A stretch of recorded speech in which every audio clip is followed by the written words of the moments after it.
కాంగ్రెస్ ప్రభుత్వం 42% రిజర్వేషన్ కల్పిస్తామని అసెంబ్లీలో తీర్మానం చేసి బీసీలకు హామీనిచ్చారని గుర్తు చేశారు. బీసీ జేఏసీ రాష్ట్ర నాయకులు ఆర్జేసీ కృష్ణ, మేకల సుగుణారావు కోర్టు పరిధిలో ఉన్నందున జీవో నెంబర్ 46 ప్రకారం బీసీలకు 22% అమలు చేస్తానని, అమలు చేయకుండా 11.7% అమలు చేస్తూ బీసీలకు తీవ్ర అన్యాయం చేస్తున్నారని ఖమ్మం వేదికగా ఫైర్ అయ్యారు. కాంగ్రెస్ ప్రభుత్వం రిజర్వేషన్ల పేరుతో బీసీలను మోసం చేస్తోందని ఆరోపించారు. రాష్ట్ర ప్రభుత్వం ప్రస్తుతం ఎన్నికల గారడీ చేస్తూ ప్రజలను మోసం చేస్తోందని ఎంపీ టీకే అరుణ అన్నారు. జడ్చర్ల ప్రభుత్వ డిగ్రీ కళాశాలలో సర్దార్ వల్లభాయ్ పటేల్ 150వ జయంతి ఉత్సవాల్లో ఆమె పాల్గొన్నారు. 42% రిజర్వేషన్ల పేరుతో బీసీలను మోసం చేశారని ఆరోపించారు. బీసీ రిజర్వేషన్లకు సంబంధించి ఖమ్మం జిల్లాలో బీసీలకు తీవ్రమైనటువంటి అన్యాయం జరిగింది. స్థానిక సంస్థల ఎన్నికల్లో ఖమ్మం జిల్లా బీసీ బిడ్డలకు రాజకీయంగా కోలుకోలేనటువంటి అన్యాయం జరిగింది. ఒక పక్క దేశంలో రాష్ట్రంలో బీసీలకు చట్టసభల్లో స్థానిక సంస్థల్లో జనాభా తగ్గట్టుగా రిజర్వేషన్ ఇస్తామని చెప్పేసి ప్రకటిస్తున్నటువంటి నేపథ్యంలో ఖమ్మం జిల్లా కలెక్టర్ గారు బీసీలకు వాళ్ళ జనాభా నిష్పత్తి ప్రకారం కాకుండా నామమాత్రంగా రిజర్వేషన్లు ఇవ్వడాన్ని ఖమ్మం జిల్లా బీసీ జేఏసీ పక్షాన మేము తీవ్రంగా ఖండిస్తున్నాం. ఖమ్మం జిల్లాలో 571 స్థానాలు సర్పంచ్ స్థానాలు ఉన్నాయి. 571 సర్పంచ్ స్థానాల్లో బీసీలకు ఇచ్చింది కేవలం 54 సర్పంచ్ స్థానాలు మాత్రమే. ఇది రాజకీయ వివక్షత కాదా అని చెప్పి బీసీ జేఏసీగా మేము ప్రశ్నిస్తా ఉన్నాం. రెండవది, 571లో మాకు ఇస్తా అన్నటువంటి 22% వేసుకున్నా కానీ 22% మాకు ఇచ్చినా కానీ సుమారు 114-115 స్థానాలు బీసీలకు రావాల్సి ఉండే. అట్లాంటి స్థానాల్ని 54 స్థానాలకు కుదించి ఇవాళ బీసీల రాజకీయ ఎదుగుదల పైన దాడి చేసినటువంటి పరిస్థితి ఇవాళ కనపడతా ఉంది. నిన్న గౌరవ కలెక్టర్ గారిని కలిశాం. గౌరవ కలెక్టర్ గారికి వినతి పత్రం కూడా ఇవ్వడం జరిగింది. అదేవిధంగా రఘునాథపాలెం ఎంఆర్ఓ గారిని, ఎండిఓ గారిని కలిశాం. రఘునాథపాలెం మండలంలో ఒక్క బీసీ సర్పంచ్కి అవకాశం కల్పించలేదు మిత్రులారా. అదేవిధంగా తిరుమలాపాలెం మండలంలో కూడా ఒక్క బీసీ సర్పంచ్కి అవకాశం కల్పించలేదు మిత్రులారా. 2 మండలాల్లో అత్యధికంగా బీసీ జనాభా ఉన్నటువంటి మండలాలు. రఘునాథపాలెం మండలంలో 37 గ్రామ పంచాయతీలు ఉన్నాయి. ఒక్క గ్రామ పంచాయతీకి కూడా బీసీలకు అవకాశం కల్పించలేదు మిత్రులారా. ఇది దుర్మార్గమైనటువంటి పరిస్థితి. బీసీల పైన రాజకీయ అణచివేత కొనసాగుతుందనడానికి ఇది నిదర్శనం మిత్రులారా. జీవో నెంబర్ 46 తీసుకొచ్చారు. జీవో నెంబర్ 46 తీసుకొచ్చి ఈ 46 జీవో ప్రకారం 22% ఇస్తా అన్నారు. గతంలో అనేక సందర్భాల్లో గౌరవ ముఖ్యమంత్రి గారు బీసీల జనాభా తగ్గట్టుగా రిజర్వేషన్ ఇస్తామని చెప్పేసి మా ఎన్నికల ప్రణాళికలో ఉంది, 42% ఇస్తామని చెప్పేసి గౌరవ ముఖ్యమంత్రి గారు ప్రకటించారు. చట్టబద్ధంగా రాజ్యాంగబద్ధంగా చెరలేదు. 22% పాత ఏదైతే రిజర్వేషన్ ఉందో 22% ఇస్తామని చెప్పేసి 46 జీవో తీసుకొచ్చారు మిత్రులారా. 571 స్థానాలుంటే ఖమ్మంలో వాళ్ళు ఇస్తున్నటువంటి 22% ఇస్తే 54 స్థానాలు ఎట్లా వస్తాయని చెప్పేసి ఇవాళ మేము ప్రశ్నిస్తా ఉన్నాం. అందుకే ఏదైతే ఖమ్మం జిల్లా గౌరవ కలెక్టర్ గారు ఉన్నారో పునఃపరిశీలన చేయాలని చెప్పేసి ఈ సందర్భంగా డిమాండ్ ఇస్తా ఉన్నాం. వీటిని తిరిగి ఆలోచన చేసి శాస్త్రబద్ధంగా శాస్త్రీయంగా నిర్ధారణ చేసి బీసీల జనాభా ప్రకారం మీరిస్తా అన్నటువంటి 22% రిజర్వేషన్ ని ఇవ్వండి. 571 స్థానాల్లో 22% అంటే సుమారు 115 సర్పంచ్ స్థానాలు వచ్చే అవకాశం ఉంది. కాబట్టి గౌరవ కలెక్టర్ గారు ఖమ్మం జిల్లా ఎన్నికను వెంటనే నిలుపుదల చేయాలని చెప్పేసి ఈ సందర్భంగా డిమాండ్ చేస్తా ఉన్నాం. ఏ ఒక్క బీసీ కూడా రేపు జరగబోయేటువంటి స్థానిక సంస్థల ఎన్నికల్లో ఒక్క బీసీ అభ్యర్థి కూడా అవకాశం లేదు కాబట్టి ఈరోజు మరొక మోసం కాంగ్రెస్ పార్టీ చేస్తారు.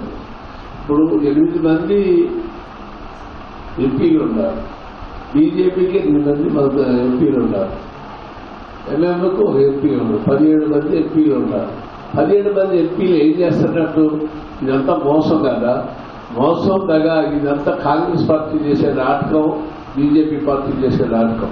ఈ 2 పార్టీల్ని బుద్ధి చెప్పాలంటే మరొక ఉద్యమం రావాల్సిందే, తిరుమల రావాలన్నట్టుగా. బీసీ జేఏసీ పెట్టి ఎవడైతే తప్పు చెప్పారో వాళ్ళని కూర్చోబెట్టేటట్టుగా మనం అందరం కూడా పనిచేసినప్పుడే ఈ రిజర్వేషన్లు అన్నీ బయటకు వస్తాం.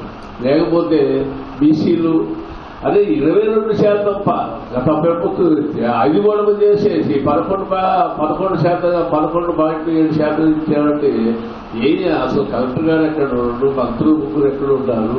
అది కొద్దిగా పరిశీలించాల్సిందిగా కలెక్టర్ గారు కోరుకుంటూ ఈ అవకాశం ఇచ్చిన పెద్దలందరూ ధన్యవాదాలు. ఈరోజు రిజర్వేషన్ గురించి మనం మాట్లాడుకుంటున్నాం. ఎందుకంటే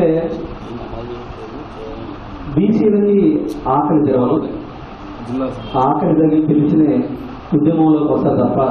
ఎందుకంటే నాకేంటిలే అనుకుంటే రాబోయే రోజుల్లో మన బీసీ బిడ్డలు అంటే మన బిడ్డలు బానిసగిరి చేయాల్సి వస్తుంది. ఒకసారి మీరు ఆలోచించాలి బీసీలందరూ కూడా.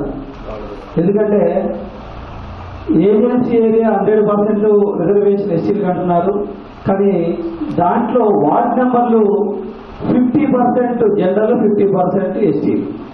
నేను మొత్తం ఖమ్మం జిల్లాలో ఉన్న అన్ని ఏజెన్సీ 110 గ్రామ పంచాయతీని పరిశీలించిన ఒక తండా తప్పితే మిగతా ఏజెన్సీ ఏరియాలో ఉన్న గ్రామాలలో 50% జనరల్ వార్డ్ నెంబర్లు ఉన్నారు, 50% ఎస్టీలు.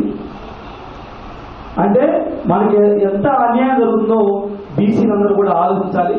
ఇక్కడ కూడా 11.7% మనకి ఏ లెక్క ప్రకారం ఇచ్చారంటే ఇంతవరకు ఏ అధికారి నుంచి నేను అందరు అధికారులకి ఇక్కడి నుంచి సీఎం ఆఫీస్ కూడా పెట్టాను నేను వాట్సాప్. అక్కడి నుంచి కూడా మనకి ఆన్సర్ రావట్లేదు.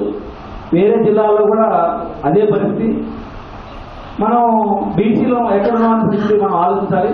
ఎందుకంటే మనం బీసీలో ఈ రాజకీయ నాయకుల్ని వీళ్ళని నమ్ముకోవడం కాదు, మనమే నమ్ముకొని ఒక యాదవ్ ఒక సంవత్సరానికి ఒక గొర్రె పిల్లని పక్కనేస్తే మన జాతి ప్రయోజనం కోసం ఉపయోగపడుతుంది. అదేవిధంగా గౌడ్స్ వాళ్ళు చేసే కులవృత్తిలో వాళ్ళు ఫస్ట్ చేసే ఏదైతే కులవృత్తి ఉందో దాంట్లో ఒక ముంతని మనం పక్కన పెడితే, ఆ డబ్బులు మనం పక్కన పెడితే మన జాతి బాగుపడుతుంది. అదేవిధంగా కాపులు వాళ్ళు చేసే వ్యవసాయంలో 1 లక్ష రూపాయల ఆదాయం వచ్చిందంటే దాంట్లో ఒక 1000 రూపాయలు పక్కన పెడతారు, మిగతా ముందు రాదు.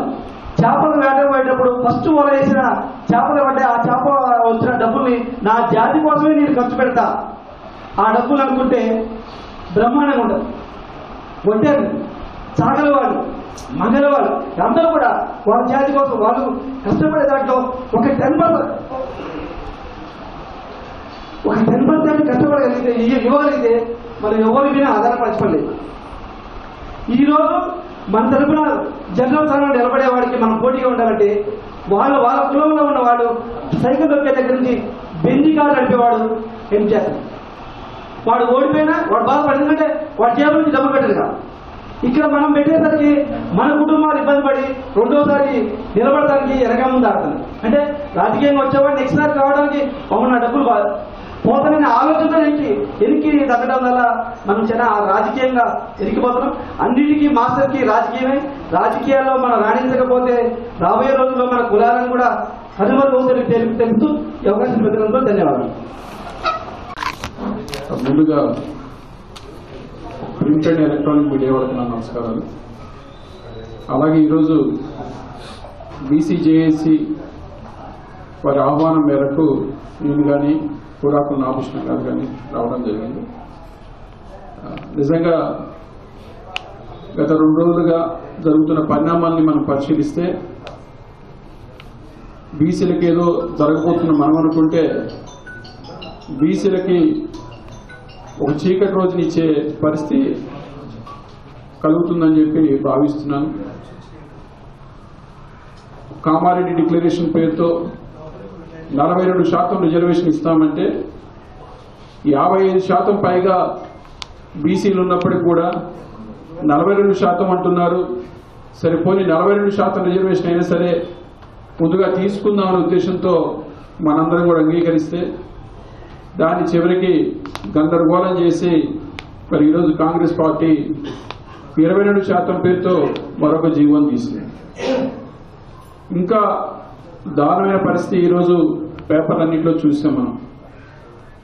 ఏదైతే రీసెంట్గా వచ్చిన చట్టాల ప్రకారం ఎస్సీలకి 24%, ఎస్టీలకి 13.3% ఇవ్వడంతో 50% లోపు రిజర్వేషన్ అమలు చేస్తామని చెప్పి ప్రభుత్వం ప్రకటించడంతో 50 లోపుని 49గా భావించి చివరికి బీసీలకి 11.7% ఇవ్వడం జరిగింది. 42% చెప్పినటువంటి రిజర్వేషన్లు చివరికి బీసీలు 11.7% వచ్చాయి.